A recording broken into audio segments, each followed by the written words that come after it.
श्रीराम समर्थ. अनंत कोटी ब्रह्मांड नायक राजाधिराज सच्चिदानंद सद्गुरु श्री ब्रह्मचैतन्य महाराज की जय.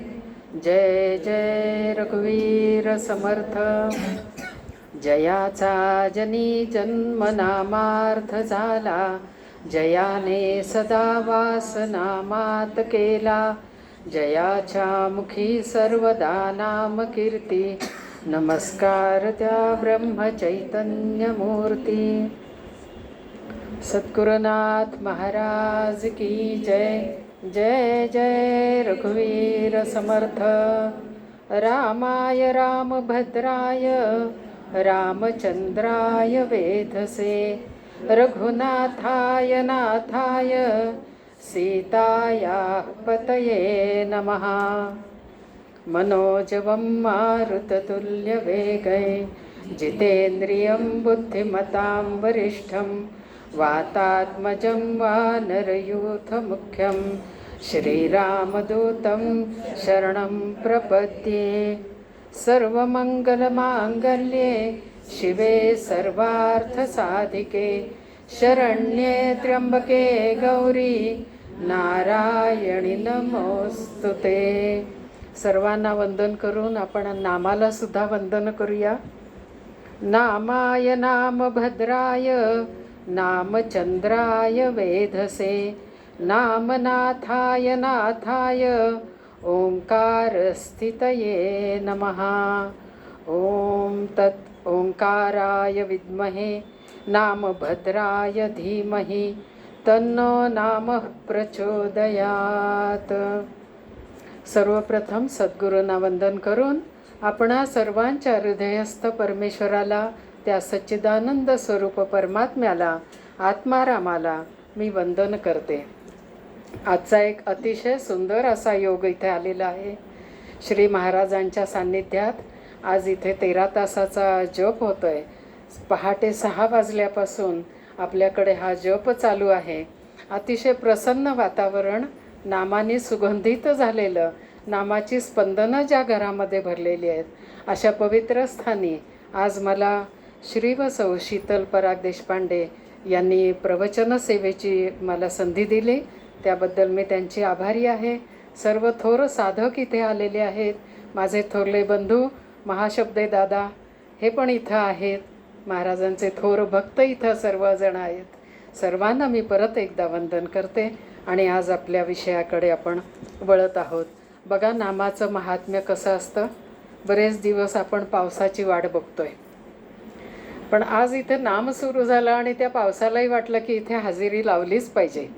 त्याच्यामुळे तो थोडा वेळ का होईना, 5 मिनिटं का होईना येऊन गेला. आणि ही खरोखर सद्गुरूंची कृपा असते, कारण त्या परब्रह्माकडून तो पाऊस आपल्यापर्यंत आलेला आहे. हा त्या कृपेचा वर्षाव आहे आणि तो आज देशपांडे कुटुंबियांवरती अतिशय छान असा बरसून गेलेला मला दिसतो आहे. आज आपण इथे जमलेलो आहोत नामस्मरण सगळ्या ह्याच्यासाठी. तर आजचा विषय हा असाच घेतलेला आहे की नाम घ्या रे गोड गोड. आपण प्रत्येकजण ह्या नामाचा अनुभव घेत आहे. नाम कसं गोड आहे आणि किती गोड ते वाटत आहे की 13 तास म्हटलं तरी आपल्याला ते कमीच वाटतात. 13 तासानंतर सुद्धा हा जप थांबू नये असंच आपल्याला वाटत राहतं. हीच त्या नामाची गोडी आहे. तर महाराजांचाच एक अभंग आहे, तो मी सुरुवातीला घेते, ज्यावरूनच हा विषय मला त्यांनी सुचवलेला आहे. नाम घ्या रे गोड गोड, नाम घ्या रे गोड गोड, नाम घ्या रे गोड गोड, नाम घ्या रे गोड गोड. चारी वाचे नाम गाई, नेत्रा माझी रूप पाहे. सोडोनी देह अभिमान, प्राणी मात्रा भावेलीन. नाम घ्या रे गोड गोड, नाम घ्या रे गोड गोड. क्षमा शांती भरी उदर, भूतदया निरंतर, जितेंद्रिय आणि शूर, देह बुद्धी मारी ठार, नाम घ्या रे गोड गोड, नाम घ्या रे गोड गोड, विषय झाले रामरूप, विषय झाले रामरूप, कोठे नाही रामरूप, दास म्हणे उगवा कोडी, मग नामी येईल गोडी, मग नामी येईल गोडी, नाम घ्या रे गोड गोड, नाम घ्या रे गोड गोड. अतिशय कळकळीने तळमळीने महाराज सतत सर्वांची खरोखर विनवणी करत असतात की नाम कसं घ्या, तर गोड घ्या रे, नाम गोड घ्या. बघा, आपल्यालाही गोडीचीच आवड असते. कोणीही आपल्याशी गोडीने गुलाबेनी बोललं तर आपण त्यांच्या प्रेमात पडतो की नाही. मग ते नामही आणि तो रामही आपल्या प्रेमात निश्चित पडतो, आपण त्याच्या प्रेमात पडतो. दोन्हीकडून आपलं प्रेम हे अखंड वाहत राहतं. जशी पवित्र गंगा नदी वाहते तसं हे नामाचं प्रेम आपल्या अंतःकरणात कायम वाहत राहतं. तर आता सुरुवातीला नाम का सांगितलं आहे त्यांनी, नाम म्हणजे काय, नाम कसं घ्यावं, हे सगळ्यात थोड्या आपण गोष्टी बघूया. तर आता नाम म्हणजे काय. जेव्हा आपण नाम म्हणतो तेव्हा ते व्यक्तीचं पण नाम आहे आणि भगवंताचं पण नाम आहे. आणि मग इथं मला शेक्सपियरच्या प्रश्नाची आठवण येते, नामात काय आहे. पण आपण निश्चितपणे सांगू शकतो की नामामध्ये काय आहे. तर आपल्याला एक पूर्वीचं एक गाणं असं आठवतं, या टोपीखाली दडलंय काय. तसं या नामामध्ये दडलंय काय हे त्या शेक्सपियरला माहीत नाही. तो बिचारा आपले महाराज यायच्या आधी जन्माला आला होता, त्याच्यामुळे त्यांनी हा प्रश्न विचारून ठेवला असेल. पण तो निश्चितच आत्ता जर इथे महाराजांच्या सान्निध्यात आला असता, या महाराष्ट्रामध्ये जन्माला आला असता, तर त्यांनी हा प्रश्न निश्चित विचारला नसता. त्यांनी पण नामाचं महात्म्य गायला सुरू केलं असतं असं मला वाटतं. ठीक आहे, एक गमतीचा भाग आपण सोडून देऊया. पण नाम म्हणजे काय, तर आपण पारमार्थिक दृष्ट्या जेव्हा बघतो तेव्हा नाम हे परमेश्वराचं, भगवंताचं नाम आहे. परमेश्वर म्हणजे परब्रह्म, भगवंत म्हणजे ज्याला आपण सगुणात आल्यानंतर म्हणतो तो भगवंत. अर्थात दोन्ही एकच आहे, कुठेही त्याच्यामध्ये भेदभाव नाही आहे. परब्रह्मापासूनच हे सगळं उत्पन्न झालेलं आहे. म्हणून हे भगवंताचं जे नाम आहे ते सगुणही आहे आणि निर्गुणही आहे. महाराजांनी आपल्याला अनेक अशी सूत्रं सांगितलेली आहेत. बरं, पुढे आपण आणखी काही बघणारच आहोत. तर नाम हे सगुण आहे. कसं, तर जे निर्गुण नाम आहे ते कसं ते आधी आपण बघूया. जेव्हा परब्रह्माला स्फुरण झालं, एकोहम बहुश्याम, आणि त्या स्फुरणातून जेव्हा ती हालचाल घडत गेली त्यावेळेला हुंकार आधी निर्माण झाला. तो जो हुंकार आहे त्यालाच आपण ओंकार म्हणतो. आणि त्या ओंकारातूनच हे विश्व निर्माण झालं. म्हणजेच हे परब्रह्माने जे नाम दिलेलं आहे ते निर्गुण नाम आहे. त्याला म्हणजे निराकार निर्गुण असं ते आहे, त्याला रूप नाही. परंतु ह्या परब्रह्माला सर्व आपल्यासाठी म्हणजे प्रत्येक जीवाचं काहीतरी कल्याण व्हावं म्हणून त्यांनी भक्तांसाठी आणि सगळ्याच प्रजेसाठी असं रूप धारण केलं की ह्या विश्वामध्ये जन्माला तर आलेलो आहो, पण इथं आम्हाला नेमकं काय करायचं आहे, कसं वागायचं आहे, याचा आदर्श कुणीतरी हवा. म्हणून सुरुवातीला श्रीराम रूप आपल्यासमोर आलं आणि तेच आपण म्हणतो भगवंताचं नाम आहे. श्रीकृष्ण रूप आलं. अशी अनेकविध रूपं त्यांनी अवतरण घेतलेली आहेत. तर हे नाम म्हणजे श्रीकृष्ण श्रीराम हे सगुण रूपाला प्राप्त झालेलं नाम आहे. आपले महाराजही आपल्याला सांगतात की रूप जेव्हा प्राप्त होतं त्याच्यानंतर त्याला नाम चिकटतं. पण नाम हे आधी आहे नंतरही आहे, सर्वत्र नामच भरून राहिलेलं आहे. आता हे नामाबद्दल बघितलं. या नामामध्ये काय दडलं आहे तर भगवंताचं स्वरूप आहे. भगवंताबद्दलची आपलं भक्ती, आपलं प्रेम, आपला जिव्हाळा, आपला ओलावा, आपला गोडवा सगळं त्या नामामध्ये भरलेलं आहे. काय नाही त्या नामामध्ये, सर्वस्व त्याच्यामध्ये भरलेलं आहे. तर महाराज आपल्याला अतीव प्रेमाने सांगतात किंवा कळकळीने सांगतात, नाम घ्या रे. का बरं त्यांना असं वाटलं असेल? आपल्याला नाम घ्या म्हणून सांगावं का लागलं असेल? तर त्यांनी स्वतः त्या नामाचा अनुभव घेतलेला आहे. स्वतः महाराजांनी पण आपल्याला सांगितलं आहे की केवळ तुम्ही नाम घ्या. आत्ताच्या ह्या कलियुगामध्ये फक्त नामस्मरणाच्या योगे आपल्याला भगवंताची प्राप्ती होऊ शकते. हे सगळ्यात मोठं नामाचं महात्म्य महाराजांनी आपल्याला सांगितलेलं आहे.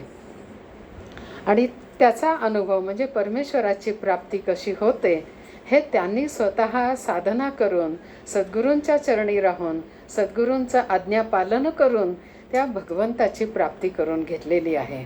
म्हणजे उगीचच कुठल्या तरी पुस्तकात वाचलं आहे आणि मग भगवंताची प्राप्ती होते म्हणून तुम्ही नाम घ्या असं नाही आहे. परमार्थ हा सगळा अनुभवाचाच प्रांत असतो आणि स्वतः त्यांनी अनुभवलं आहे त्या परमेश्वराला, त्या परमानंदाला, त्या सच्चिदानंदाला, त्या शाश्वत आनंदाला त्यांनी प्राप्त करून घेतलेलं असल्यामुळं त्यांना ती तळमळ असते की मला जो आनंद मिळाला तो इतरांनाही मिळावा ना.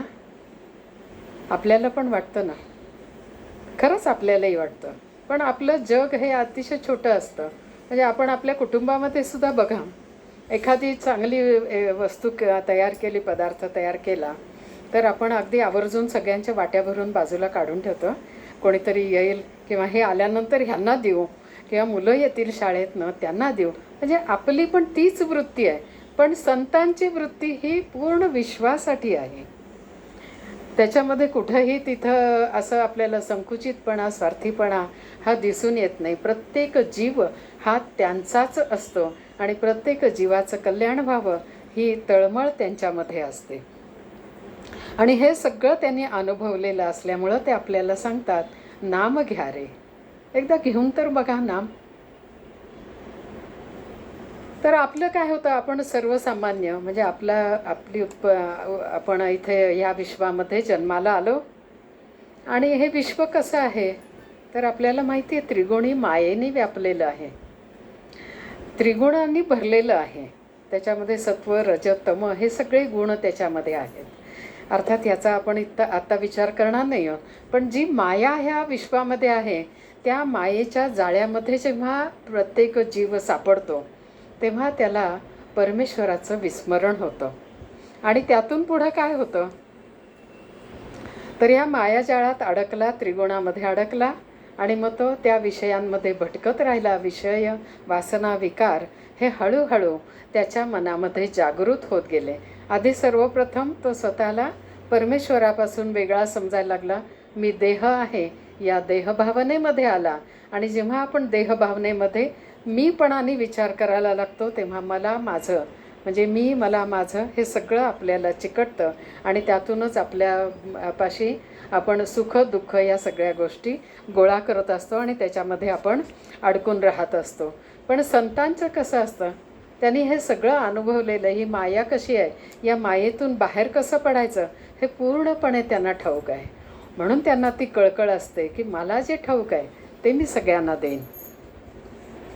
आणि म्हणूनच श्री समर्थ रामदास स्वामीसुद्धा म्हणतात की जे जे आपणासी ठावे ते ते इतरांसी सांगावे, शहाणे करून सोडावे सकळ जन.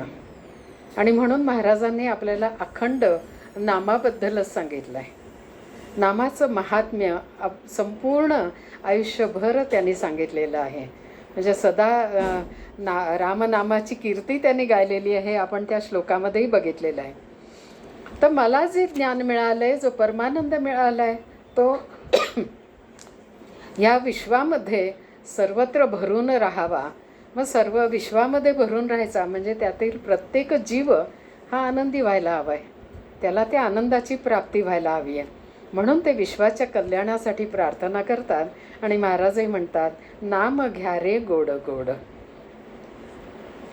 तर आता कल्याण म्हणजे काय? विश्वाचं कल्याण, आपलं कल्याण कशात आहे?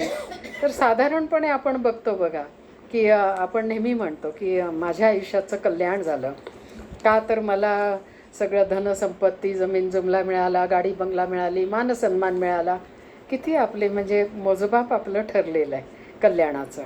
परंतु जेव्हा आपल्याला सद्गुरूंची प्राप्ती होते तेव्हा आपल्याला कळतं की आपलं खरं कल्याण कशामध्ये आहे.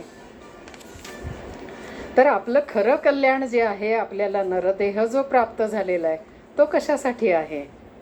तर ज्या परमेश्वरापासून आपण अलग झालेलो आहोत त्या परमेश्वरामध्येच आपल्याला विलीन व्हायचं आहे, त्याची प्राप्ती करून घ्यायची आहे. त्या सच्चिदानंद स्वरूप परमेश्वराची आपल्याला प्राप्ती करून घ्यायची आहे आणि त्यामध्येच आपलं खरं कल्याण आहे.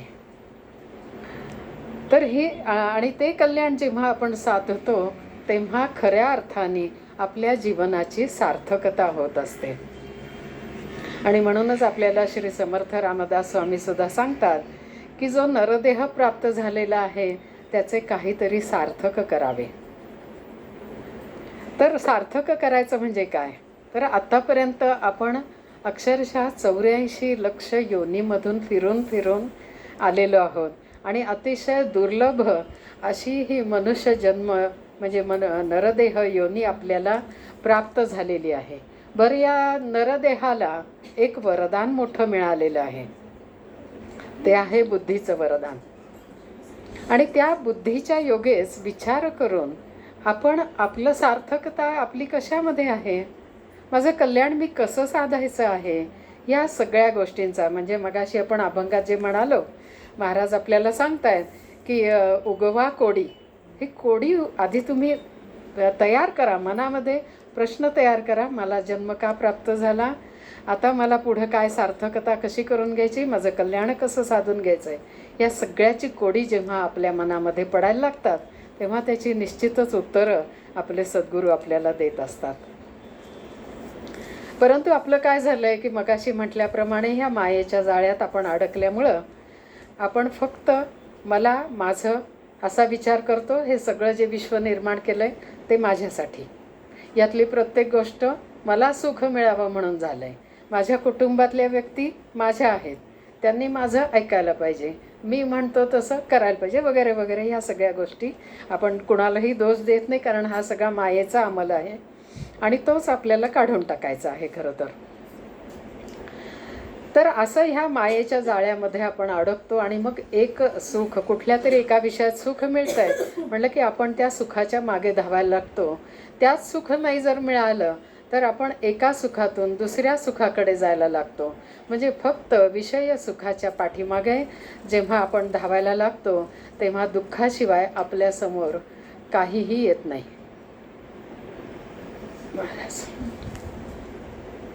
आणि मग असा सुखाशेने धावणारा माणूस समर्थ म्हणतात एका दिवशी मृत्यूपंथाला लागतो. म्हणजे आपण करतो काय, जन्माला येतो आणि परत मृत्यू पावतो, परत जन्म घेतो, परत मृत्यू, जन्म मृत्यू ह्या फेऱ्यामध्ये आपण सतत फिरत राहतो. परंतु बघा, आपल्यासारखे जे काही भाग्यवान आहेत, बरेच जीव आहेत आपल्याकडे, आपण महाराजांकडे बघतो आलेले जीव, सर्व संतांकडे जे जीव आलेले आहेत त्यांच्यावर विशेषत्वाने कृपा होते. सद्गुरूंची कृपा काही पुण्याईने त्यांना प्राप्त होते, सद्गुरूंची भेट होते. आणि मग अशी जेव्हा सद्गुरूंची भेट होते तेव्हा पूर्णपणे त्या जीवाचा काया पालट होतो, पूर्णपणे पालटून जातं जीव. आपण अगदी म्हणजे जे प्रख्यात उदाहरण बघतो, आपण नेहमी म्हणतो वाल्या कोड्याचा वाल्मिकी झाला. म्हणजे काय झालं तर तो किती म्हणजे सर्वसामान्यापेक्षाही म्हणजे तो इतका पापी दुराचारी असा होता.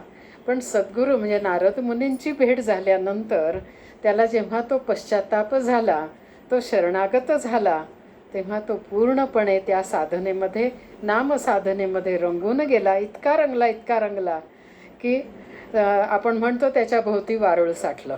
म्हणजे खरोखरच इतका दंगला की त्याला कुठल्याही बाह्य विश्वाचं हे भानच उरलेलं नव्हतं. देहभानही सुटलं होतं आणि विश्वाचं भानही सुटलेलं होतं. इतका तो त्या नामाशी एकरूप झाला आणि मग त्याला परमेश्वराची प्राप्ती झाली आणि असामान्य असं कर्तृत्व म्हणजे असामान्य असं रामायण रामचरित्र लिहिण्याचं कार्य त्यांच्या हातून घडलं. म्हणजे हा खरोखरी कायापालट आहे की नाही? तसा आपलाही होऊ शकतो. फक्त आपण त्या सद्गुरूंवरती दृढ श्रद्धा ठेवायची आहे, निष्ठाच ठेवायची आहे. आणि त्याने सांगितलेलं नाम हे आपण घेत राहायचं आहे. म्हणून ते आपल्याला सांगतात, नाम घ्या रे गोड गोड. आणि मग आपल्या आयुष्यामध्ये जेव्हा या नामाची गोडी चढायला लागते तेव्हा आपलं आयुष्यही गोड गोड होऊन जातं. तर आता गोड नाम म्हणजे काय? तर आपण बघितलं आता गोड नाम म्हणजे जे आपलं आयुष्याची सार्थकता करतं, जे आपल्या आयुष्यामध्ये गोडवा भरून आणतं. आपल्यामध्ये गोडवा भरलेला तो इतरांपर्यंतही पोचवला जातो. प्रत्येकाला तो गोडवा चाखता येतो. बघा, आपल्या कानाला खरं तर जिव्हा नाही आहे, पण गोड शब्द ऐकले की आपल्या मनातही गोडवा निर्माण होतोच की नाही? तर असा तो माधुर्य, ते गोडवा आपल्याला चाखता येतो. आणि म्हणजेच ते नाम हे अतिशय गोड असतं. नाम घेतलं की बघा, खरंच आपल्या मनामध्ये गोडवा निर्माण व्हायलाच लागतो. तर आता हे नाम कधी गोड होतं, ते नाम कसं गोड होतं, या सगळ्याचा आपण हळूहळू विचार इथे करणारच आहोत. तर जेव्हा संतांनी किंवा सद्गुरूंनी आपल्याला हे नाम दिलं तेव्हा ते अतीव प्रेमाने गोड आवाजात आपल्याला सांगत असतात की नाम घ्या रे, नाम घ्या रे गोड गोड. आधी नाम घ्या, नाम म्हणजे काय, मग घ्या रे म्हणून सांगतात. आणि मग ते सांगतात कसं घ्या, तर गोड गोड नाम घ्या. बघा, आपल्याला कसं होतं, नाम घ्या म्हणून सांगावं लागतं. पण प्रपंचातल्या गोष्टी कशा होतात, आपल्याला सांगावं लागतं का? म्हणजे विषय सुखाच्या मागे आपण आपोआप धावत राहतो. भौतिकातल्या गोष्टींच्या पाठी आपण सतत धावत जातो. आपल्याला सांगावं लागत नाही की आज सिनेमाला जा, आज नाटकाला जा, किंवा अमुक एका गोष्टीकडे जा, किंवा सध्याच्या ह्याच्यामध्ये युगामध्ये म्हणजे शॉपिंग मॉलमध्ये जा. तर अशा गोष्टी आपल्याला सांगाव्या नाही लागत की जा रे बाबा म्हणून. पण नाम मात्र घ्या रे म्हणून सांगावं लागतं. ठीक आहे, आपल्याला सद्गुरू प्राप्त झालेत आणि त्यांनी आपल्यावरती इतकी कृपा केलेली आहे की आता आपल्याला सांगावं लागत नाही. आपण आनंदाने गोडव्याने हे नाम घेतो आहोत. बघा, आज पहाटे 6 वाजल्यापासून आपल्याकडं नाम चालू आहे. काल संध्याकाळपासून खरं तर हे सगळं आपल्यापाशी आलेलं आहे आणि ते अव्याहत चालू पण आहे.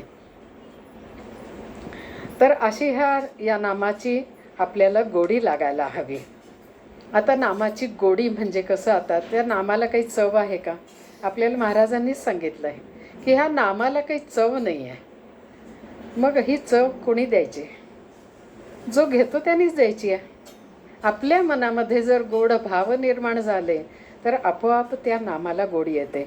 म्हणजे मग काय आपल्याला इथे महाराज सांगतात की त्या नामामध्ये तुम्ही स्वतःची चव घाला, स्वतःचा भाव घाला, स्वतःचं प्रेम, भक्ती, जिव्हाळा, आपुलकी हे सगळं त्या नामामध्ये जेव्हा तुम्ही मिश्रित करायला लागता, कालवायला लागता, एकत्र करायला लागता, तेव्हा ते नाम गोडच होतं.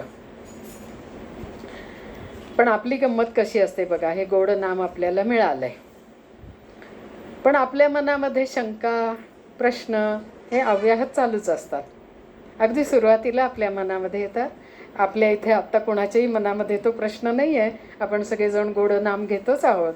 पण एक जनरल की सर्वसामान्य लोकांचं कसं होतं, किंवा आपण सुरुवातीला नामाकडे जायला लागतो तेव्हा आपली अवस्था कशी होते. तर एखाद्या डॉक्टरकडे आपण जातो, त्याने औषध दिलं की आपण त्याला प्रश्न विचारायला लागतो. मग हे दुधाबरोबर घेऊ का, पाण्याबरोबर घेऊ का, मग सकाळी घेऊ का, संध्याकाळी घेऊ का, मग ह्याची काही मला ॲलर्जी येईल का, ह्याचे काही साईड इफेक्ट, म्हणजे आपले प्रश्न डॉक्टरनासुद्धा आपण विचारत असतो. तसंच नामाच्या बाबतीत सुद्धा आपल्याला सद्गुरूंनी नाम घ्या म्हणून सांगितलं आहे. पण मग आपल्या मनामध्येच विचार सुरू होतात. मग नाम घ्यायचं म्हणजे बसून घ्यायचं का? मग बसून घ्यायचं तर मग एकाच जागी बसायचं का? एकाच वेळी बसायचं का? पद्मासनात बसायचं का? असे अनंत प्रश्न. मग सकाळी बसायचं का संध्याकाळी बसायचं? कुठे बसायचं? किती वेळ बसायचं? किती जप करायचा, खूप प्रश्न आपल्या मनामध्ये असतात. मग त्याच्यासाठी आंघोळच करायला हवी आहे का? आंघोळीशिवाय पण आम्ही नाम घेतलं तर चालत नाही का? प्रश्न अनेक शंका आपल्या मनामध्ये येतात. मग नामाने काय होतं हे पण आपण विचारतो. काय होतं नामाने? म्हणजे माझं चांगलं होणार आहे का? मला भौतिकातल्या गोष्टी प्राप्त होणार आहेत का? अरे नाही रे बाबा, तुझं कल्याण होणार आहे. नाही, कल्याण होणार आहे म्हणजे मला गाडी बंगला मिळणार आहे का? आपले प्रश्न काही संपत नाहीत असो. तर असं आपण हे करतो. तर महाराजांनी त्यांच्या ह्याच्यामध्ये प्रवचनामध्ये एक आपल्याला गोष्ट सांगितलेली आहे. आता नाम घ्या रे म्हटल्यावर आपण घ्यायला सुरुवात करायला हवी आहे. तर 2 व्यक्ती होत्या. तुम्हाला सगळ्यांना ही गोष्ट माहिती आहे, पण परत एक त्या निमित्ताने आपण त्याच्यावरती परत बघूया. तर 2 व्यक्ती होत्या आणि एका शेतकऱ्याच्या इथं आंब्याची झाडं होती आणि ते त्या शेतकऱ्यापाशी गेले. आंब्याच्या शेतामध्ये ते गेले त्या ह्याच्यामध्ये आणि त्या शेतकऱ्याला विचारलं की म्हणजे आंबा आहे का इथं वगैरे वगैरे. तर म्हणला तुम्हाला मी 15 मिनटं देतो. त्या 15 मिनटात तुम्हाला हवे तेवढे आंबे तुम्ही खाऊन घ्या. त्यांनी न्यायला नाही सांगितलेत, खायला सांगितलेत. मग एक जो व्यक्ती असतो तो भराभरा आज जातो, भराभरा आंबे खायला लागतो. आणि दुसरी व्यक्ती जी असते त्याच्या मनात प्रचंड प्रश्न. मग हे आंब्याचं रोप तुम्ही कुठून लावलं, कधी लावलं, कोणी लावलं, मग ह्याची जात कुठली, अमुक आहे, मग ह्याला दरवर्षी आंबा किती येतो का नाही येतो का, सगळं 15 मिनटं त्याची प्रश्नावलीमध्ये गेली. आणि इकडे दुसरा जो आत गेला तो मात्र नाम घेऊन तृप्त झाला, म्हणजे आंबा खाऊन तृप्त झाला. म्हणून आपण जेव्हा नाम घ्या म्हटलं की घ्यायला सुरू करावे. मग आपल्याला महाराज आपले सांगतात कसं नाम घे, काय घे. ते म्हणतात, चालता बुगलता धंदा करिता, खाता जेविता सुखी होता, नाना उपभोग भोगिता, नाम घेत राहावे. आणि मग पुढं ते आपल्याला सांगतात तसं आपण हळूहळू त्या नामाला सुरुवात करतो. आणि मग ते नाम जेव्हा आपल्याला आपल्या मनामध्ये उमटायला लागतं तसं तसं मनामध्ये त्या परमेश्वराची सृष्टी ही आपल्या मनामध्ये उमलू लागते. म्हणजे हा परमेश्वर काय आहे, कसा आहे, त्याची म्हणजे त्याचं नाम का आपण घेतो, या सगळ्या गोष्टी आपल्या मनामध्ये येतात. मग त्यांनी जसं परमेश्वराच्या मनामध्ये जसं सृजन निर्माण झालं आणि त्याने एक अतिशय सुंदर आनंदाने भरलेलं असं विश्व जे निर्माण केलं, तसं विश्व मी माझ्या मनामध्ये सुद्धा निर्माण करतो. ही श्रद्धा आपली तिथं दृढ व्हायला लागते. तो आपण तसा संकल्प घ्यायला लागतो की मला हे सगळं करता येऊ शकतं, मला हा आनंद प्राप्त होऊ शकतो. तरी पण आपल्या मनात प्रश्न येतोच परत पुढे, मग हे सगळं नाम आपण किती दिवस घ्यायचं. मग यावर आपले महाराज आपल्याला सांगतात, म्हणजे थोडं नाम घेतलं तर चालतं का, मग थोडेच दिवस घेऊ का, वगैरे वगैरे. तर महाराज म्हणतात, जोपर्यंत तुम्हाला नाम सोडावंसं वाटत नाही तोपर्यंत ते नाम घ्यावं. इथं जरा मर्म आहे बरं का, याचा बारकाईने आपल्याला विचार निश्चित करायला हवा. तर नामात रंगून जाईपर्यंत हे नाम घ्यायला हवं. आणि पुढं ते सांगतात की जो नामस्मरणात रंगेल त्याचं नाम सुटणारच नाही. बघा, त्याचं मर्म महाराजांनीच आपल्याला सांगितलेलं आहे. म्हणजे नाम किती दिवस घ्यायचा हा प्रश्नच येत नाही हो. जोपर्यंत आपल्यामध्ये श्वास आहे, आपल्यामध्ये प्राण आहे, तोपर्यंत ते नाम चालूच राहिलं पाहिजे. आणि अंतकाळसुद्धा आपल्या त्या नामातच व्हायला हवं आहे. म्हणजे नाम हे कधी सुटणारच नाही आहे, ते अव्याहतपणे चालूच राहणार आहे. म्हणून मग असे प्रश्न विचारण्यापेक्षा आपण नाम घ्यायला सुरुवात करावी आणि त्याचा अनुभव घ्यायला सुरुवात करावा. तर सुरुवातीला काय होतं, नाम घेताना आपल्याला कंटाळा येऊ शकतो किंवा काही प्रश्नामुळं आपण थोडेसे त्याच्यापासून की आज घेतलं नाम, आज नाही झालं, ठीक आहे, उद्याला बघू, मग राहू दे, आज पण काहीतरी अडचण आली, नंतर घेऊ, असं करत करत थोडीशी चाल ढकल ही आपली होते.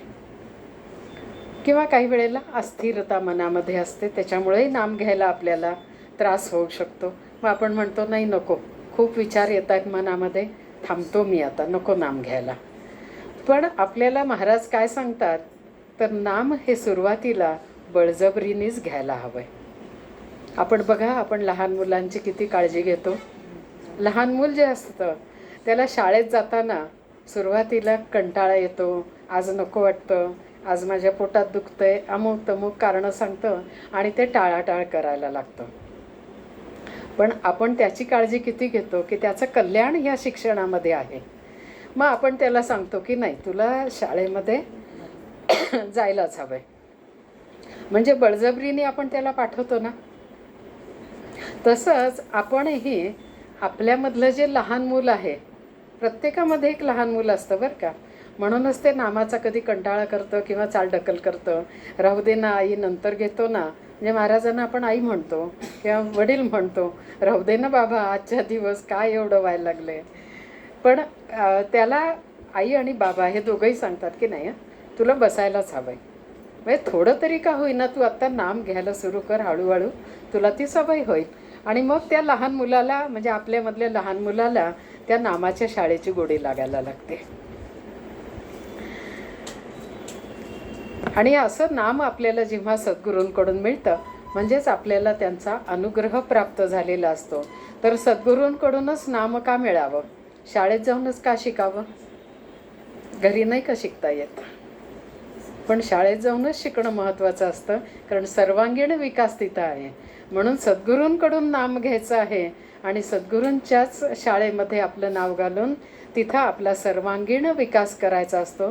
कारण प्रत्येक नामाबरोबर आणि प्रत्येक आपल्या अनुग्रहाबरोबर त्या नामाची सत्ता, त्या सद्गुरूंची सत्ता, त्यांचं बारकाईने लक्ष हे आपल्यावर असतं.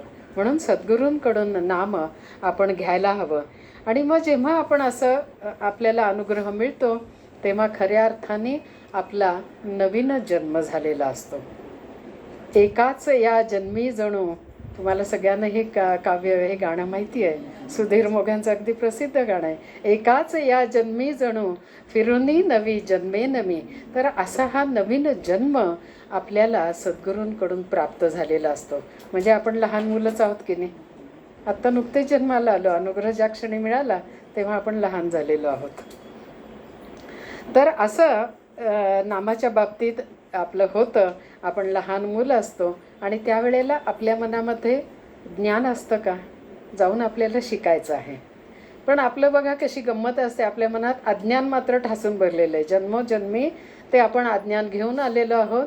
कारण का तर आपण मायेच्या जाळ्यात सापडल्यानंतर आपण स्वतःला देह म्हणून बघायला लागलो आणि देह भावना हेच आपलं खरं अज्ञान आहे.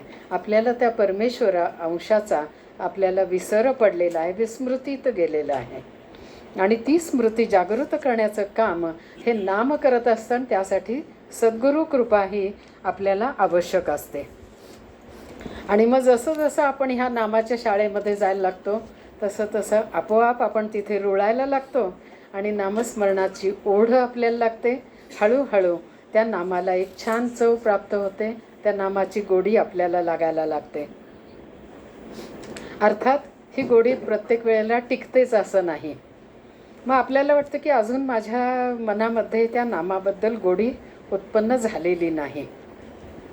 काही काही वेळेला नुसतं नाम घ्यायचं आहे म्हणून घेतलं जातं, यंत्रवत नाम म्हणतो. त्याच्यामध्ये आपलं मन हे स्थिर झालेलं नसतं, भाव जागृत झालेले नसतात.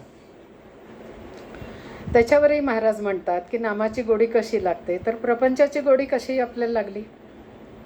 कारण त्या प्रपंचाचा संघ आपण धरलेला आहे, त्याच्या सतत आपण सहवासात आहोत. म्हणजे आपल्याला काय करायला पाहिजे, तर सतत त्या नामाचा सहवास हा आपल्याला ठेवायला हवा आहे. त्या नामामध्ये आपल्याला राहायला हवं आहे. त्याच्यामध्ये आपण पूर्ण दंगून रंगून जायला हवं आहे, पूर्णपणे मग्न व्हायला हवं आहे. त्यावेळेला त्या नामाची गोडी आपल्यामध्ये उतरायला लागते. आणि अशी गोडी उतरण्यासाठीच नाम सदा बोलावे, गावे भावे जनासी सांगावे, हाची सुबोध गुरूंचा, नामा परतेन सत्य मानावे. नाम हेच सत्य आहे.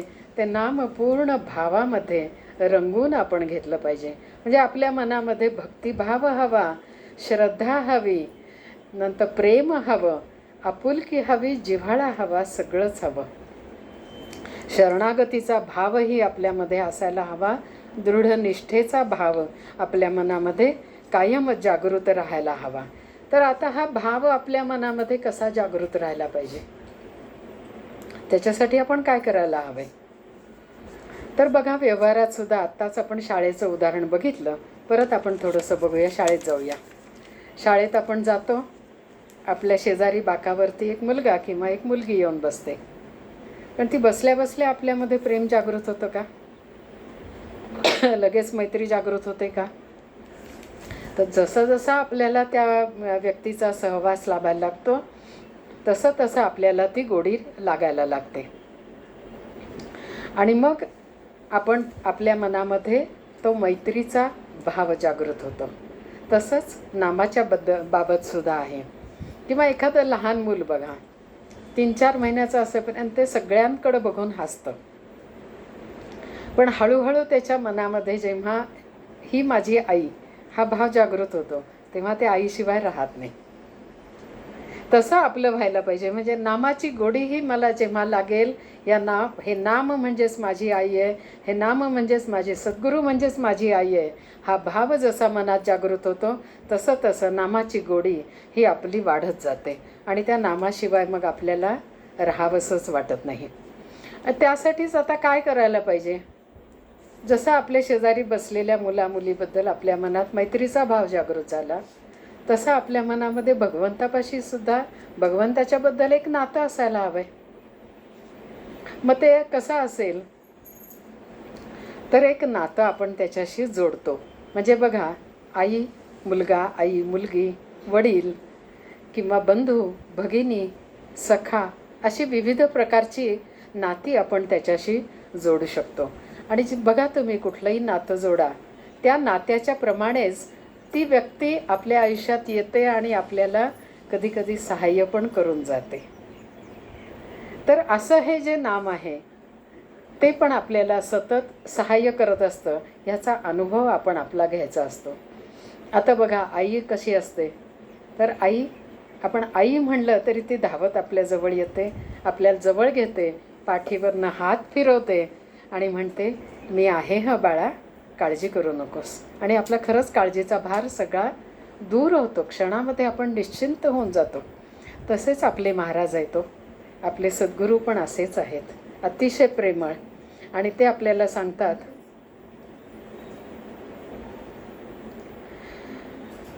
तू फक्त नाम घे, बाकी मी सगळं बघतो. फक्त नाम घे, मी आहे ना.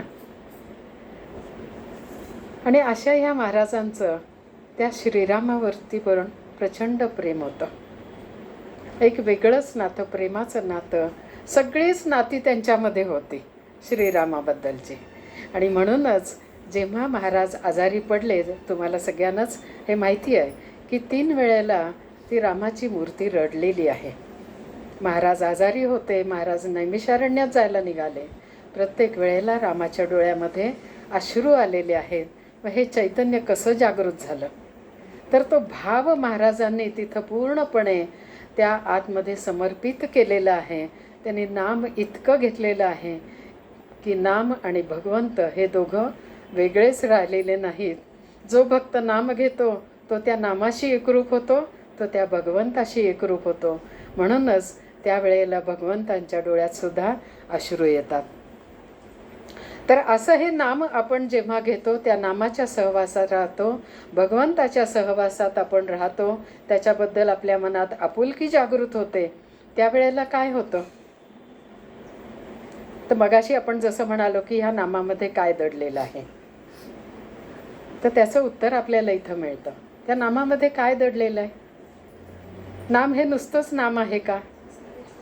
आपण श्रीराम म्हणलं की आपल्याला काय आठवतं? संपूर्ण चरित्र. म्हणजे आपण बघतो बघा, एखादं झाडाचं बी आपण बघतो आणि जेव्हा आपण त्या बीकडे बघतो तर एवढंसं बी असतं, पण त्या आतमध्ये काय असतं? जेव्हा ते रुजवतात तेव्हा त्याचा वटवृक्ष आपल्यासमोर उभा राहतो की नाही? तसं जेव्हा हे नामाचं बीज आपण आपल्या अंतःकरणामध्ये रुजवतो, त्यावेळेला त्या भगवंताचं चरित्र हे वटवृक्षासारखं आपल्या अंतःकरणामध्ये फुलून येतं. आणि मग त्याच्या गुणांच्या सहवासात आपण राहायला लागतो. त्याचा गुणांचा आपण सतत विचार करत राहतो, चिंतन करत राहतो. आणि त्यामुळेच आपल्याला काय होतं? तर आपले स्वतःचे दोष आपल्याला जाणवायला लागतात. आणि श्री महाराज म्हणतात की परमार्थामध्ये आपले दोष आपल्याला कळणं ही परमार्थाची पहिली पायरी आहे. त्याच्यामुळे आपले दोष कळणं, ते दोष आपण समजून घेणं आणि ते आपल्यामध्ये आहेत ह्याचा ॲक्सेप्टन्ससुद्धा आपल्यामध्ये असायला हवा, की ते आपण सहजपणे स्वीकारायला हवेत. स्वीकारल्याशिवाय आपण त्या दोषांना दूर करू शकत नाही. म्हणून माझ्यामध्ये अमुक एक दोष आहे, अमुक एक दोष आहे. जे कोणचे दोष आपल्यासमोर येतील त्या सगळ्यांचा आपण स्वीकार करायचा आणि ते दूर करण्यासाठी आपण प्रयत्न करायचे आहेत. आणि हे सर्व जेव्हा आपल्याला कळतं, कारण आपण ते गोड गोड नाम घेत असतो त्यामुळे. आणि ह्या नामस्मरणाच्या योगे म्हणजे हीच खरी सद्गुरूंची कृपा आहे. आपले दोष आपल्याला कळून येतात. जसे वाल्या कोळीला त्याचे दोष कळून आले की मी हे आत्तापर्यंत काय केलं, आणि मग ते दोष बाजूला करण्यासाठी म्हणून त्याने अखंड नामाचा सपाटा लावला आणि त्याच्यामध्ये पूर्णपणे कायापालट झालेला आहे. तशी ही सद्गुरूंची कृपा आपल्यावरती होते आणि त्यामुळेच आपल्या मनामध्ये एक प्रकारे लीनता, नम्रता जागृत व्हायला लागते आणि मग ते नाम अधिकाधिक गोड व्हायला लागतं. म्हणून आधी आपले दोष आपण काढून टाकायला हवेत. म्हणजे आपलं अंतःकरणाचं जे पातेलं आहे ते अतिशय स्वच्छ करायला हवं आहे, शुद्ध करायला हवं आहे. अशा शुद्ध स्वच्छ अंतःकरणामध्येच परमेश्वर प्रकट होत असतात आणि मग आपल्या वाणीला, आपल्या आचरणाला एक गोडवा निर्माण होत असतो. आणि म्हणूनच आपल्याला महाराज सांगतात की गोड सदा बोलावे, नम्रपणे लोकप्रिय व्हावे, हाची सुबोध गुरूंचा, भक्तीने रघुपतीस आळवावे. तर अशा रीतीनं आपले दोष निर्मूलन करणं, त्याच्यासाठी प्रयत्न करणं, ते नामस्मरणाच्या साहाय्याने करणं, ही खरी आपली उपासना असते. उपासना म्हणजे आपलं अंतःकरण हे पूर्णपणे बदलण्यासाठी, शुद्ध स्वच्छ होण्यासाठी जे काही प्रयत्न करतो त्यासाठी एकाच ठिकाणी एकाग्रता होण्यासाठी जी काही उपासना आपण करतो ती खरी उपासना असते.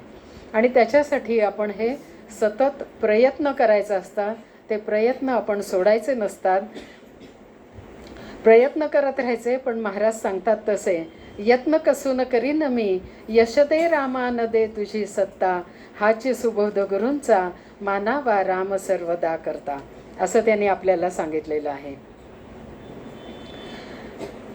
तर इथं आपण एक प्रयत्न करतोच आहोत, पण तुझी सत्ता मला देऊ नको असं म्हणतात. कारण भगवंताच्या सत्तेशिवाय, आपल्याला माहिती आहे भगवंताच्या सत्तेशिवाय झाडाचं पानसुद्धा हालत नाही. मग आपल्यातले जे दोष निर्मूलन होत आहे, जे काही आपल्यामध्ये बदल होत आहेत, ते कोणामुळं? तर ते त्या परमेश्वरी सत्तेमुळं, सद्गुरूंच्या कृपेमुळं, नामस्मरणाच्या योगे हे आपल्याला साध्य होत आहे. मग तिथं ते करते पण आपण आपल्याकडं घ्यायचं नाही, तर हे केवळ श्रीरामामुळं, माझ्या सद्गुरूंमुळं झालेलं आहे. हा आपण सतत तोही प्रयत्न करायचा आहे. बरं, जे आपल्याला ह्या परमार्थामध्ये नामस्मरणाच्या योगे प्राप्त झालेलं आहे, म्हणजे आपला अवगुण गेला, आपल्यामध्ये गुण निर्माण झाला, सद्गुण बाणवला गेला, तर तो आपल्याला टिकवता आला पाहिजे. म्हणजे परमार्थात मिळणं सोपं आहे पण टिकवणं अवघड आहे, असंच आपल्याला महाराजांनी सांगितलेलं आहे. मग हे जे मिळालेलं आहे, जे प्राप्त झालेलं आहे, ते टिकवण्यासाठी जी साधना मी करतो ती पण उपासनाच असते. म्हणजे त्या गुणापाशी मी बसलो की नाही, ते गुण माझ्यापासून दूर जाऊ नयेत, त्या गुणांचा सहवास मला मिळावा, ही खरी उपासना. उपासना म्हणजे जवळ बसणे असा त्याचा अर्थ आहे ना. म्हणजे त्या प्रत्येक गुणाच्या जवळ आपण बसत आहोत आणि तसं बसलं पाहिजे, तरच ते गुण आपल्यामध्ये आतमध्ये उतरायला लागतात. आणि त्याच्यासाठीच म्हणजे हे दोष, आता बघा काही वेळेला आपण बघतो, आपण प्रयत्न करून सुद्धा आपल्याला जाणवतं की नाही, माझ्यातला हा दोष गेलेला नाही. आपल्याला खूप वाईट वाटतं की मी खूप प्रयत्न करतोय, महाराज मी खूप प्रयत्न करतोय, पण नाही हो, माझ्या हातून हे होत नाही. आता तुम्हीच मला ही शक्ती द्या ना, तुम्हीच मला ती प्रेरणा द्या ना, तुम्हीच माझे दोष कसे काढून टाकायचे सांगा ना. हा जो भाव आहे हा शरणागतीचा भाव आहे. आणि म्हणजेच ह्यातूनच आपल्या मनामध्ये ही शरणागती जागृत होत असते. आणि ही सुद्धा आपली उपासनाच आहे. म्हणून करते पण आपल्याकडं कधी घेऊ नये. म्हणून ते म्हणतात की यशदे रामा न दे तुझी सत्ता. तर हा शरणागतीचा भाव हा अतिशय महत्त्वाचा असतो. परत आपण वाल्याकोळीचंच बघूया. त्याला प्रचंड पश्चाताप झाला. त्या पश्चातापाच्या अग्नीमध्ये तो पूर्णपणे जळून गेलेला आहे. त्याची जी पापताप होती ती सगळी जळून गेलेली. ती जी राख आहे ते म्हणजेच त्याच्या भोवती साचलेलं वारूळ आपण म्हणू शकतो. म्हणजे एवढी पापतापांची राख त्याच्या भोवती साठलेली होती. तर तसा तो पश्चाताप दग्ध झालेला आणि शरणागत झालेला जीव जेव्हा सद्गुरूंच्या चरणी जातो तेव्हा ते पूर्ण सौख्य, निजसौख्य त्याला प्राप्त होईल, आत्मानंद प्राप्त होईल अशी पूर्ण कृपा त्याच्यावरती करत असतात. म्हणून आपण ते नाम गोड गोड नाम गोडव्याने घेतलं पाहिजे. तर बघा हा शरणागतीचा भाव आपल्या मनामध्ये कसा जागृत करून देतात महाराज.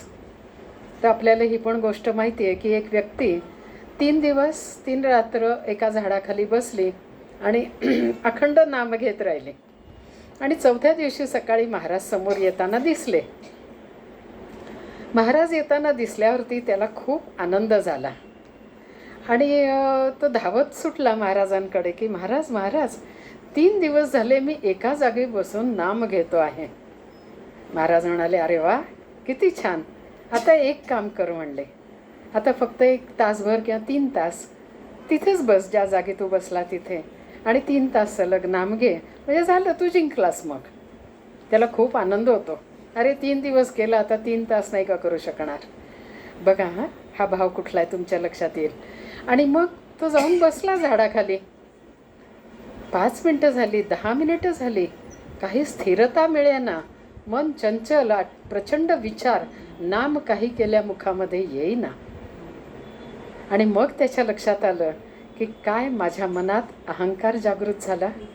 तो धावत सुटला बिचारा, रडवेला झाला, डोळ्यामध्ये अश्रू घेऊन तो महाराजांच्या चरणी गेलेला आहे. आणि महाराजांच्या चरणावरती माथा टेकून त्यांनी समर्पित भावाने त्यांना प्रार्थना केली की मी आपल्या चरणी शरण आलेलो आहे, मला क्षमा करावी. आणि मग महाराजांनी त्याला जवळ घेतलेलं आहे. तर असा शरणागतीचा भाव हा आपण जेवढा प्रयत्न करू तसा तसा आपोआप आपल्या मनामध्ये फुलायला लागतो. तर अशीच एक गोष्ट महाराजांच्या ह्याच्यातली आपल्याला सगळ्यांना माहिती आहे. अहंकार चढल्यावरती कसं होतं म्हणजे मी प्रयत्न केला, मी स्वतः राग सोडून आलो, काशीला गेलो आणि महाराज मी तिथे राग सोडून आलो, आपल्याला माहिती आहे. तर महाराज म्हणाले अरे वा किती छान, बरं ठीक आहे आता तुम्ही असं करा नदीवर स्नानाला जाऊन या आणि मग रामाच्या दर्शनाला या. ते गृहस्थ निघाले. महाराजांनी पटाईत मावशीला बोलवून घेतलं, जी अतिशय पटाईत होती कारण ती महाराजांचे सगळं सांगितलेलं तंतोतंत पालन करत होती. महाराजांनी तिला बोलवलं आणि सांगितलं की जा त्यांचं स्नान झालं की ते जेव्हा धोतर नेसायला लागतील तेव्हा त्यांच्या धोतराच्या नेऱ्या खेचून काढ. ती गेली, त्यांचं स्नान झालं, ते धोतर नेसायला लागले. ती गेली त्यांच्याजवळ आणि त्या धोतराच्या नेऱ्या तिने खेचून काढल्या. आणि त्यांना एवढा काही राग आला, इतकी तणतण त्यांनी सुरू केली की काय हे तू कशी आहेस, अशी आहेस, अमुक आहेस. आणि ते तण करत महाराजांपाशी आले की या बाईला काही समजतं का नाही, हिने असं असं केलं.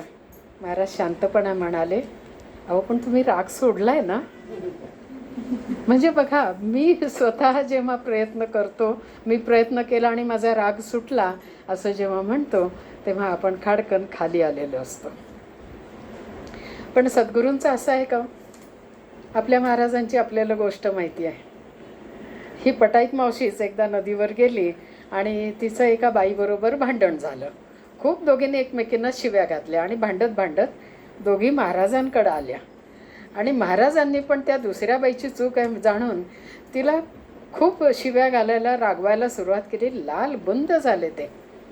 आणि मग त्यांचे जे एक भक्त होते ते जवळ आले आणि त्यांनी हळूच महाराजांच्या कानात असं हे केलं की महाराज तुम्ही कशाला रागवता, आम्ही बघतो काय आहे ते. महाराज त्याच्याकडे वळून म्हणाले, थांब जरा, हा गळ्यावरचा राग आहे, थोड्या वेळाने बोलतो तुझ्याशी. म्हणजे एका क्षणात लालबुंद झालेला माणूस अतिशय शांतपणे दुसऱ्यांना सांगू शकतो की थांब जरा, गळ्यावरचाच राग आहे. तर हा गळ्यावरचा राग आला कुठून, त्यांच्यामध्ये ही सशक्तता हे आलं कुठून त्यांच्यामध्ये, तर त्यांनी केवळ गुरूंची आज्ञा पालन केली आहे, नामस्मरण केलेलं आहे आणि त्या प्रत्येक विकारांवरती त्यांनी ताबा मिळवलेला आहे.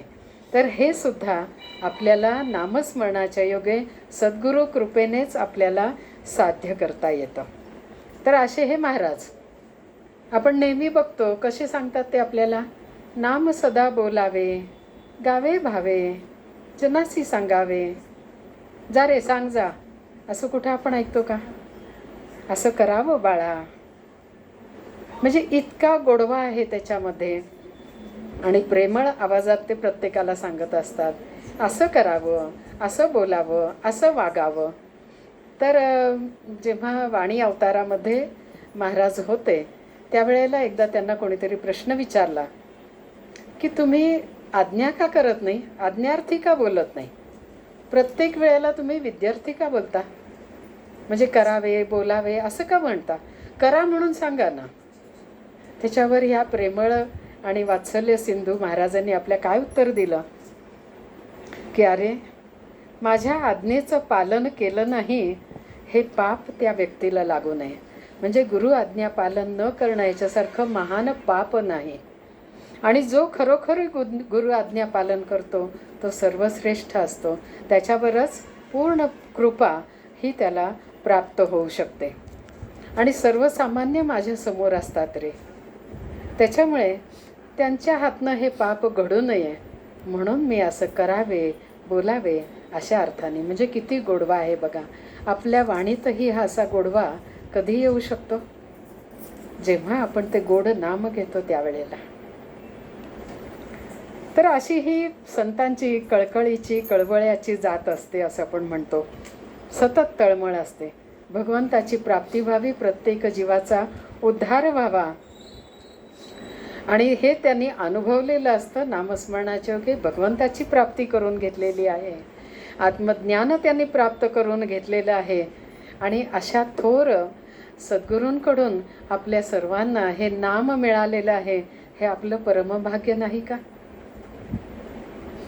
तर अशा ह्या सद्गुरूंच्या कृपेने नामस्मरणाच्या योगे आपल्या मनामध्ये लीनता, नम्रता, सहनशीलता असे सगळे गुण वाढायला लागतात.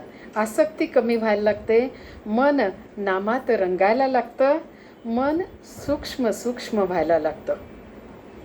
विश्व मनाशी ते एकरूप होतं. म्हणजे आपण वेगळे राहतच नाही.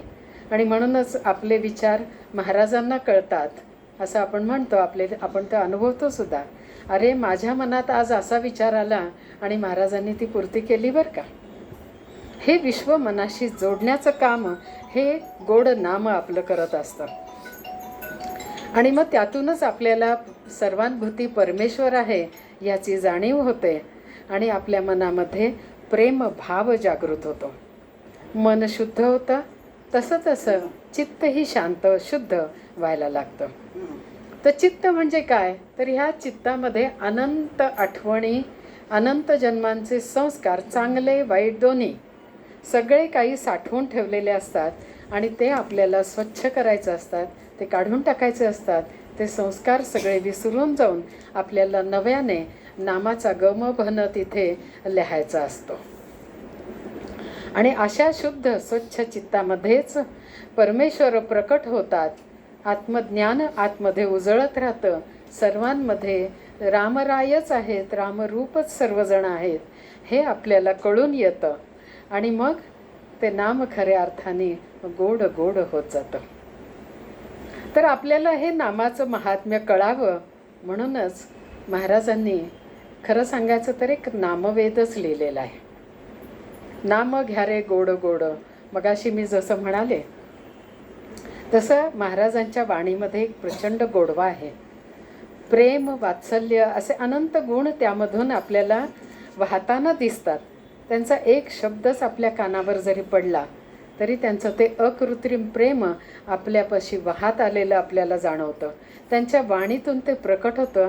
बघा, जेव्हा आपल्याला महाराज बाळा म्हणतात, आपल्याला जरी ते कानाने नाही कळलं, आपण त्यांच्या चरित्रामध्ये शिरून जेव्हा ते पान वाचायला लागतो आणि जेव्हा बाळा असे म्हणतात महाराज, तर खरोखर ते आपल्या समोर उभे आहेत आणि आपल्यालाच हाक मारत आहेत अतीव प्रेमाने. तो वाणीतला गोडवा, ते प्रेम, ते आपल्या अंतःकरणामध्ये पाझरायला लागतं. इतका तो गोडवा आपल्यामध्ये भरून राहतो. एकच शब्द आहे, फक्त बाळा. तर सध्या आपण बघतो, आपण नवीन टेक्नॉलॉजीच्या युगामध्ये आहोत. यूट्यूबच्या माध्यमातून किंवा काही वेगळ्या वेगळ्या माध्यमातून, टेप रेकॉर्डर वगैरे अशा माध्यमातून श्री महाराजांचा आवाज हा आपल्यापर्यंत पोचतो आहे. अतिशय भाग्यवान आहोत. म्हणजे महाराजांनी जेव्हा वाणी अवतार धारण केला, तात्यासाहेब केतकरांच्या माध्यमातून ते जेव्हा बोलत होते, तो आवाज आपण ऐकू शकतो. आणि खरोखर तो जो आवाज आपण ऐकतो, या बरं बाळ, या बरं बाळ, त्यावेळेला मन अतिशय भरून येतं, तृप्त होतं. आणि खरोखर कानातून ती तृप्ती आपल्या अंतःकरणामध्ये जाते. अगदी पुस्तकात वाचत असून तरी डोळ्यातनं सुद्धा ती तृप्ती आपल्या अंतःकरणापर्यंत जाण्याचं तो गोडवा त्या वाणीमध्ये आहे, हे आपल्याला जाणवतं. तर असं वाणीचं, मधुर वाणीचं वरदान लाभलेल्या श्री महाराजांनी आपल्यासाठी नामवेदच लिहिलेलं आहे. सुरुवातीला आपण काही बघितलं की काही सूत्ररूपाने, म्हणजे प्रत्येक प्रवचनामध्ये आपल्याला काही काही सूत्रही सापडतातच. अगदी सुरुवातीला आपण म्हणालो की नाम हे सूक्ष्म आहे, नाम हे स्थूल आहे, नाम हे सगुण आहे, नाम हे निर्गुण आहे, नाम हा पाया आहे, नाम हेच कळस आहे, नाम हे साध्य आहे, नाम हे साधन आहे. अशी अनंत सूत्र आपल्याला त्याच्यामध्ये बघायला मिळतात. त्यातली काही काही अशी थोडीशी मला इथं आपल्यासमोर सांगावीशी वाटत आहेत. त्यातलं एक असं आहे, नाम निरुपाधिकाय नमः. तर हे जेव्हा मी नामवेद ही सूत्र सांगते आहे, तर महाराजांच्या कृपेनेच मला ज्यांच्याकडून सध्या मार्गदर्शन होतं असे एक सत्पुरुष आहेत, श्री भूषणदादा घाटपांडे. तर त्यांना महाराजांनी प्रेरणा देऊन 555 सूत्र दिलेली आहेत, ज्याच्यामध्ये पूर्णपणे महाराजांचं चरित्र प्रत्येक सूत्रातून उभं केलं आहे.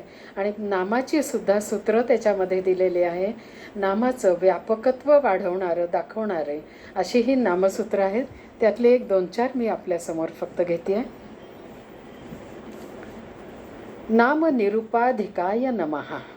त्या नामालाही आपण वंदन केलं. आपण सुरुवातीला नामाला वंदन करूनच आजची सुरुवात केलेली आहे.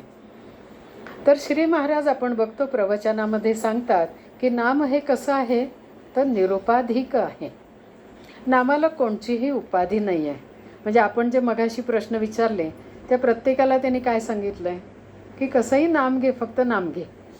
म्हणजे कुठलीच उपाधी नाही. बसून घे, झोपून घे, खाताना घे, भोगताना घे, प्रत्येक वेळेला नाम घे. म्हणजे ते उपाधी रहित आहे. म्हणजे अगदी महाराज म्हणतात की नामाला माळेची सुद्धा उपाधी राहत नाही. म्हणजे ते श्वासावरती मनामध्ये आपल्या नाम चालू राहतं, ते मेंदूमध्ये शिरतं. म्हणजे चारी वाणीमध्ये हे नाम खेळायला लागतं, इतकं ते उपाधी रहित आहे. तर नामाची सुद्धा आपल्याला उपाधी, म्हणजे माळेची सुद्धा उपाधी नाम घेताना लागत नाही. श्वासाश्वासामध्ये हे नाम आपलं चालू राहतं. वैखरी, मध्यमा, पश्यंती आणि परा. जेव्हा हे नाम या चारी वाणीतनं परेमध्ये स्थिरावतं तेव्हा ते स्फुरण रूपाने चालू राहतं. आता हे स्फुरण रूपाने म्हणजे बघा, परब्रह्माला जेव्हा स्फुरण झालं त्यातून ओंकार नाम आला, ओंकार आला, ते नाम आहे. तसा आपल्या परावाणीमधून हे नाम स्फुरण रूपाने अखंड चालू असतं. फक्त आपलं मन तिथं स्थिर झालेलं नाही आहे. आपल्याला त्याची जाणीव ही पूर्णपणे जागृत झालेली नाही आहे. तर असंही जेव्हा परेमध्ये स्फुरण रूपाने नाम चालू राहतं तेव्हा तो असतो अजपाजप. म्हणजे जो आपल्याला मोजता पण येत नाही, पण तो श्वासाबरोबर चालू आहे, अखंड चालू आहे. तर हा जप कोण चालवतं? तर जी परमशक्ती आहे, म्हणजे परब्रह्मामध्ये जी शक्ती जागृत झाली विश्व निर्माण करण्यासाठी, तीच शक्ती आपल्यामध्ये सुद्धा आहे. आणि तीच शक्ती हे आपलं नाम चालवत असते. म्हणून मी नाम घेतो ह्याचं सुद्धा पुढे आपल्याला विस्मरण होतं. मी नाम घेतो, हा देहभाव आपला तिथे समूळ नष्ट होतो. मी कोणी वेगळा आहे, मी परमेश्वरापासून वेगळा आहे, हा सगळा भाव तिथे आपला समूळ नष्ट झालेला असतो. म्हणजे जो आपण जन्मल्यानंतर, म्हणजे येताना आपण सोहम सोहम ह्या भावामध्ये जन्म घेतो आणि अज्ञानापोटी आपण कोहम कोहममध्ये शिरतो. आणि तेच जेव्हा सद्गुरूंकडून नाम प्राप्त होतं तो परत आपल्याला मूळ पदाकडे घेऊन जातो आणि ते सोहम हे नाम तिथं जागृत होतं. आणि ते सोहम नाम म्हणजेच हे उपाधिरहित परमेश्वराने आपल्याला स्फुरण रूपाने दिलेलं हे नाम आहे. पण आपण स्वतःला अनेक उपाधी चिकटून घेतलेल्या आपण बघतो. मी अमुक आहे, पहिला तर आपण मी देह आहे हा भाव आपण चिकटून घेतला. मग त्यातनं मी माझं मला हे चिकटून घेतलं. मग मी किती बुद्धिवान आहे, किंवा मी किती श्रीमंत आहे, किंवा मी गरीबच आहे, मी भित्राच आहे, कितीतरी उपाध्या आपण लावून घेतलेल्या आहेत. तर ह्या सगळ्या उपाध्या नष्ट करण्याचं काम हे नाम करत असतं. म्हणजे नामसुद्धा आपल्याला निरुपाधिक करतं. हे निरुपाधिक नाम आपल्याला निरुपाधिक करतं आणि परमेश्वराशी ऐक्य साधून देतं. त्यावेळेला आपल्या मनामध्ये जो भाव निर्माण होतो तो असतो, तू आहेस, मी नाही, फक्त तू, तू आणि तूच आहेस. आणि ही जी अहंकाररहित अवस्था आहे ती नामाच्या योगे होते. म्हणून ते गोड गोड नाम आपण घेतलं की ते नाम पूर्णत्वाने गोड होतं. आपलं आयुष्यही गोड होतं. जे अहंकारापोटी आपण सुखदुःख उपभोगत आहोत ते पूर्णपणे अहंकाररहित झाल्यानंतर आपलं आयुष्य हे पूर्ण शाश्वत सुखाने, शाश्वत आनंदाने, गोडव्याने भरून जातं. म्हणजे आयुष्यसुद्धा आपलं गोड गोड होतं. पुढचं सूत्र आहे नाम सत्याय नमः. आता नाम हेच सत्य आहे. मग अशीच आपण महाराजांच्या ह्याच्यात बघितलं की नाम कसं आहे, नामाला सत्य माना हे त्यांनी सांगितलेलं आहे. हे अतिशय महत्त्वाची ही गोष्ट आहे. नामाशिवाय दुसरं काहीही सत्य ह्या विश्वामध्ये नाही. त्या नामाला, सत्य नामालाच आपण चिकटून राहायला हवं आहे आणि ते नाम घेत घेतच आपण पुढं जायला हवं आहे. सद्गुरूंच्या चरणी आपली दृढनिष्ठा ठेवून त्या नामाला आपण पूर्णपणे वाहून घ्यायला हवं आहे. तर आता हे नाम कसं सत्य आहे ते आपण थोडक्यात बघूया. मगाशी मी म्हटल्याप्रमाणे परब्रह्माला जेव्हा स्फुरण झालं त्या स्फुरणातून जो ओंकार बाहेर पडला त्याला आपण ओंकार म्हणतो. आणि त्या ओंकारातूनच हे विश्व निर्माण झालं. म्हणजे हा ओंकार आधी आहे, त्यानंतर हे विश्व आलेलं आहे. कल्पांती काय होतं, हे विश्व पूर्णपणे परत त्या परब्रह्मामध्ये, त्या नामामध्ये हे विलीन होऊन जातं. म्हणजे नाम हे कसं आहे, परत हेच सूत्र महाराजांनी आपल्याला सांगितलं आहे की नाम हे आदी आहे, नाम हे अंती पण आहे. आणि मध्यात काय असतं, जे आधी असतं म्हणजे आधी आहे आणि जे शेवटी आहे मग मध्यातही तेच असणार, दुसरं काय आहे. म्हणूनच नाम हे फक्त सत्य आहे. कारण परब्रह्म हे आधी आहे, परब्रह्मामध्ये विश्व विलीन झालेलं आहे. म्हणजे परब्रह्म आहे तसंच आहे. आणि मग या विश्वामध्ये कोण आहे, तर ते परब्रह्मच अंशरूपाने प्रत्येकामध्ये आहे. म्हणूनच प्रत्येकामध्ये ते रामरूप आहे आणि म्हणूनच हे सत्य स्वरूप आहे. आणि अशा त्या सत्याची, त्या स्वस्वरूपाची प्राप्ती हे गोड नाम आपल्याला करून देत असतं. आणि म्हणूनच नाम हे आपलं साधन आहे. आणि साध्य कुठलं आहे तर त्या भगवंताची प्राप्ती, त्या भगवंताशी एकरूप करण्याचं, आपलं आयुष्य गोड करण्याचं काम हे नाम घेत असतं. त्यानंतर पुढचे 3 मी एकत्र घेते. नाम शांताय नमः, नाम समाधानाय नमः, नाम आनंदाय नमः. शांती, समाधान आणि आनंद आपल्याला प्राप्त करून देणारं हे नाम आहे. जसं जसं आपण हे नाम घेत जातो तसं तसं आपल्याला प्रत्येकाने हा आपला अनुभव घेतलेला आहे की आपलं मन शांत होतं, वृत्ती शांत होतात, वृत्ती स्थिर होतात, चित्त शुद्ध होतं. आणि त्यातूनच आपल्याला परमेश्वराशी ऐक्य साधता येतं. मी तू पण हे गळून गेलेलं असतं. आणि वृत्ती शांत झाल्या, अपपर भाव गळून गेला म्हणजे फक्त अपार शांती मनामध्ये भरून राहते. त्यानंतर आपण बघितलं की आपल्या शुद्ध चित्त जेव्हा होतं त्यावेळेला तिथे परमेश्वर प्रकट होतात. परमेश्वर म्हणजे काय आहे तर आत्मज्ञान आपल्या चित्तामध्ये प्रकट व्हायला लागतं. आपलं स्वस्वरूप आपल्याला कळायला लागतं. परब्रह्म हेच आपलं स्वरूप आहे हे आपल्याला कळतं. आणि त्या ठिकाणी जेव्हा त्या परमेश्वराशी आपण एकरूप होतो तेव्हा आपलं मन हे पूर्ण समाधानाने भरून जातं. म्हणजे आपल्याला शांती प्राप्त झाली, आपल्याला समाधान प्राप्त झालं. आणि मग आपल्यामध्ये काय राहतं उरलेलं असतं तर ते सच्चिदानंद स्वरूप म्हणजे परब्रह्माचं रूप हे आनंदाचं आहे, शाश्वत आनंदाचं आहे.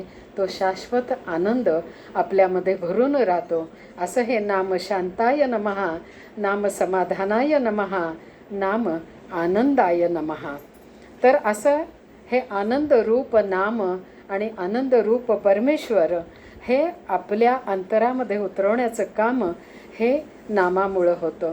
म्हणून नाम हा नुसता शब्दसमूह नाही, नाम हा फक्त मंत्र नाही, तर ती स्पंदनशील, ऊर्जावान अशी ईश्वराची प्रतिमा आहे. ईश्वराचं चैतन्य स्वरूप, आनंदमय स्वरूप आणि सत्य स्वरूप हे अखंड आपल्या चित्तामध्ये ती आनंदाची स्पंदनं निर्माण करत राहत असतं. तर असं हे आनंद रूप हा आपल्याला अनुभवायला मिळतो तो नामामुळे. आणि म्हणून ते नाम गोड गोड असतं. मग असा जेव्हा ईश्वर आपल्या अंतरामध्ये प्रकट होतो त्यावेळेला आपलं चित्त, आपला देह हा परमात्म्याचं मंदिर होऊन जातं. म्हणून महाराज म्हणतात की ज्याला परमात्म्याचं मंदिर आपल्या अंतरामध्ये स्थापन करायचं आहे त्यांनी सतत नाम घ्यावं.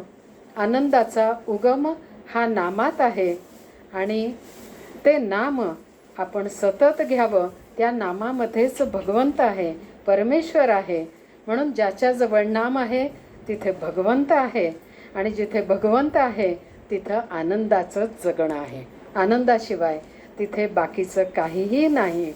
तर असं हे नाम घ्यावं आणि ज्याचा आनंद हा नामामध्ये टिकतो त्याचं आयुष्य म्हणजे हे संपूर्ण दिवाळीच आहे.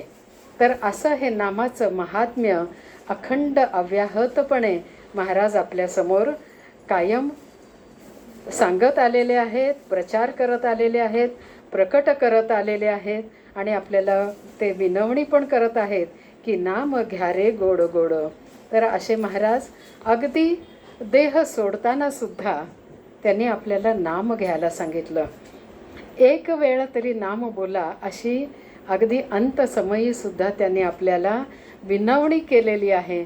तर हे एक वेळ नाम येण्यासाठी, आपल्या मुखात येण्यासाठी ते नाम इतकं आपलं असं अंतःकरणापासून आलं पाहिजे. म्हणजे तो नामाचा टाहो आपल्या अंतःकरणातून आला पाहिजे की परमेश्वराला आपल्यासाठी धाव घ्यावीशीच वाटली पाहिजे.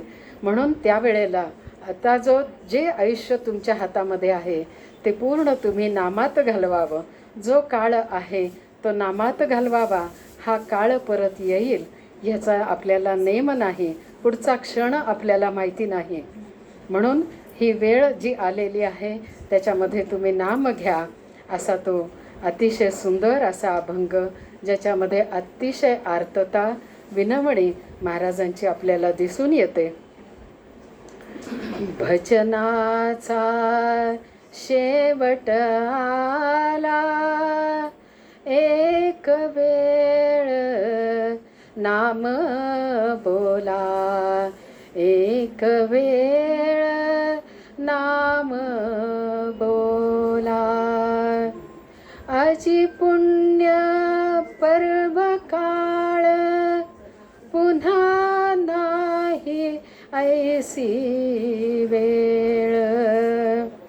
राम नाम वाचे बोला, आत्मसुखा माझी डोला, आत्मसुखा माझी डोला.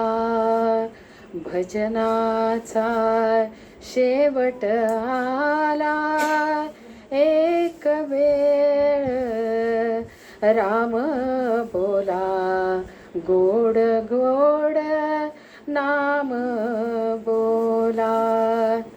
दीनदास सांगे निका, राम नाम स्वामी शिका, राम नाम स्वामी शिका. भजनाचा शेवट आला, एक वेळ नाम बोला, एक वेळ नाम बोला. श्रीराम श्रीराम श्रीराम. सद्गुरुनाथार्पणमस्तु. सद्गुरूंच्या चरणी प्रार्थना करूया, अखंड आम्ही हे गोड नाम घेत राहू. आपली आम्हावरती अखंड कृपा राहावी, आम्हाला नामात ठेवावं आणि आयुष्याचं सार्थक व्हावं. श्रीराम श्रीराम श्रीराम.